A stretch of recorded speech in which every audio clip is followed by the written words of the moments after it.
ये आपकी चमड़ी पर धूल को धोने के बारे में नहीं है। गहरे स्तर पर एक स्तर की शुद्धि होती है। यहां आपके कानों की सीध में यहां आप थोड़ा ठंडा पानी डाल दीजिए।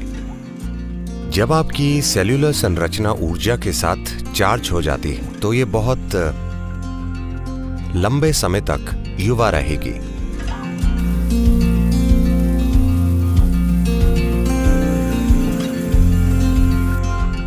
ज्यादातर भारतीय भाषाओं में आम बोलचाल में हठ शब्द का अर्थ है अटल होना। ये एक गुण है जिसकी आपको जरूरत होगी। आपका शरीर कहता है बस बहुत हो गया, पर आप अड़ गए हैं।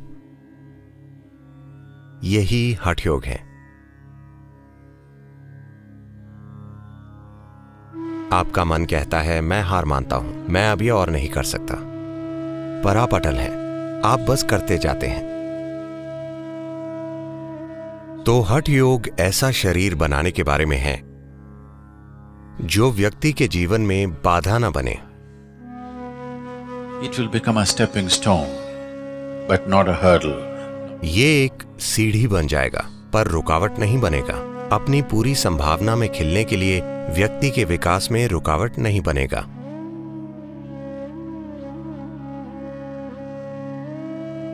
तो सरल उपाय। मैं उपाय बताने के लिए नहीं जाना जाता। मेरी प्रतिष्ठा खराब है, पर कुछ सरल उपाय।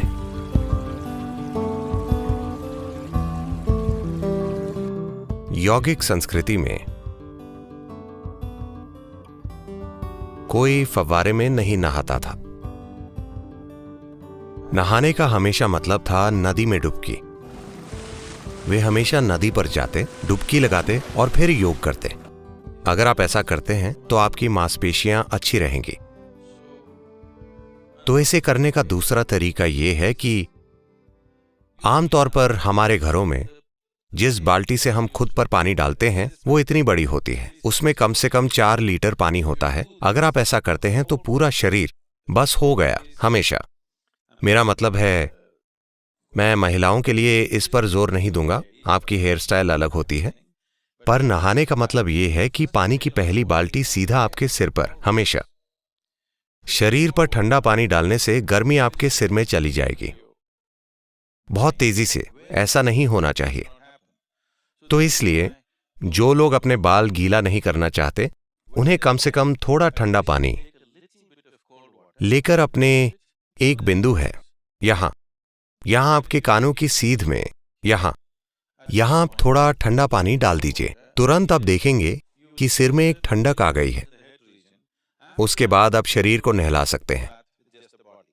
पर इसके अलावा हमेशा पहली बाल्टी अपने सिर पे ही डालनी चाहिए, शरीर पर नहीं। तो आपको अपनी बाल्टी भरनी है और सुबह नहाने का यह सबसे अच्छा तरीका है। शरीर को पानी में डूबा हुआ होना चाहिए, जैसे कि आप एक डुबकी लगा रहे हैं।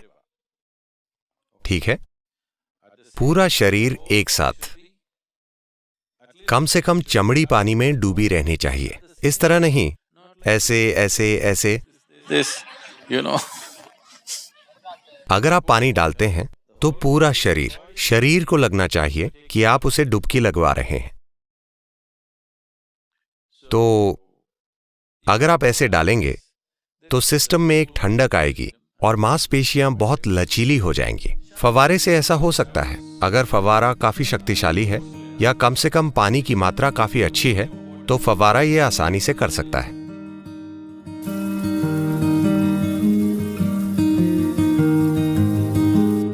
हमेशा यह सबसे अच्छा होता है कि हम उस पानी से नहाएं जो कमरे के तापमान से थोड़ा ठंडा हो। बस आप पर उड़ेलने के लिए कुछ पानी, या उस पानी में डूबना जो कमरे के तापमान से ठंडा हो।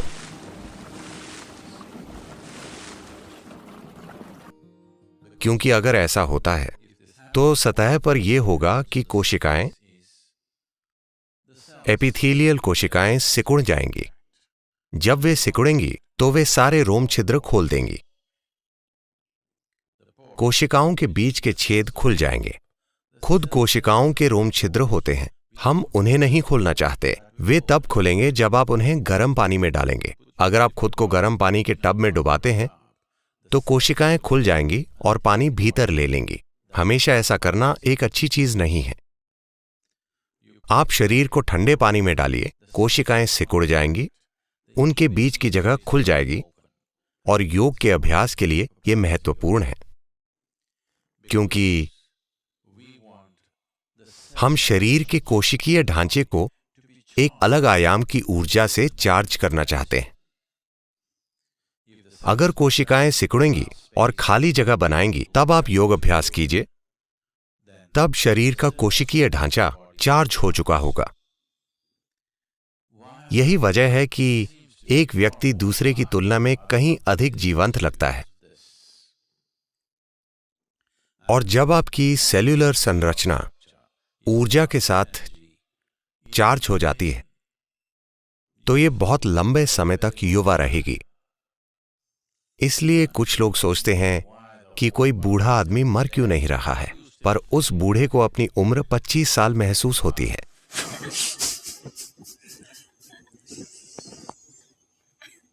हठ योग दुनिया को निराश करने का भी एक तरीका है।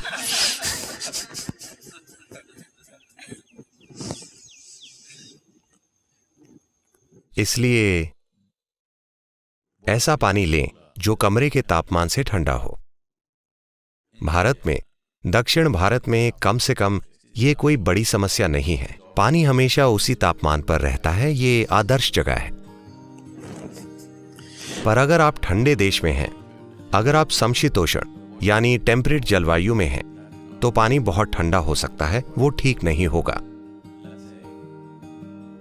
पानी का तापमान कमरे के तापमान से 5 से 8 डिग्री सेंटीग्रेड कम होना चाहिए, उससे ज्यादा नहीं।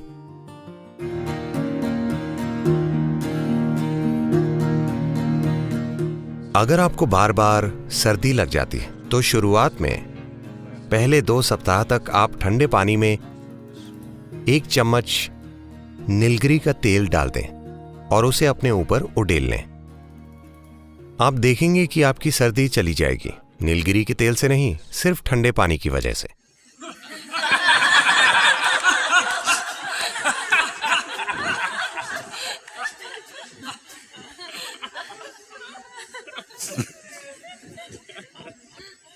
अगर आपको कोई इन्फेक्शन है या कुछ और है और बहुत ज्यादा कफ पैदा हो गई है तो उसका अलग तरीके से इलाज करना जरूरी है। पर जैसा कि मैंने कहा, पानी को कमरे के तापमान से 5 से 8 डिग्री नीचे के बीच कहीं होना चाहिए। पानी बहुत ज्यादा ठंडा ना हो।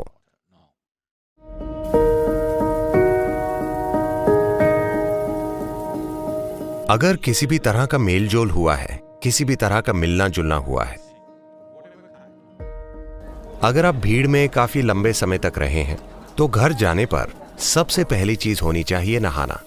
आपको ये जरूर करना चाहिए। अगर दिन में 3, 4, 5 बार नहाना पड़ता है तो भी कोई फर्क नहीं पड़ता। एक साधक के लिए दिन में कई बार नहाना अच्छा है। आपको बहुत ज्यादा नहीं नहाना चाहिए। पर ऐसा समय भी था जब मैं दिन में कम से कम 5 से 7 बार नहाता था। आजकल 2 बार नहाना तो निश्चित रूप से, कभी कभी 3 बार। 2 is a must for you. More is good. 2 बार तो आपके लिए जरूरी है, ज्यादा अच्छा है। किसी के साथ कोई भी शारीरिक संपर्क होता है, मान लीजिए 6 मिनट के लिए अगर आपने किसी का हाथ भी पकड़ा है, तो योग करने से पहले सबसे अच्छा होगा कि आप नहा लें। ये सफाई के लिए नहीं है, हम शरीर को साफ नहीं कर रहे, बात वो नहीं है। ये इसलिए नहीं है कि कोई अशुद्ध है और आप अपना शरीर साफ कर रहे हैं। योग आपकी ऊर्जाओं को आप में संगठित करने का एक तरीका है। तो अगर किसी तरह का मेलजोल बहुत ज्यादा हुआ है, अगर मैं आकर किसी कार्यक्रम में बैठता हूं, मैं किसी को शारीरिक रूप से छू तक नहीं रहा, अगर मैं किसी कार्यक्रम में 2-3 घंटे बैठता हूं, तो सबसे पहली चीज नहाना। क्योंकि उस मेलजोल से एक तरह से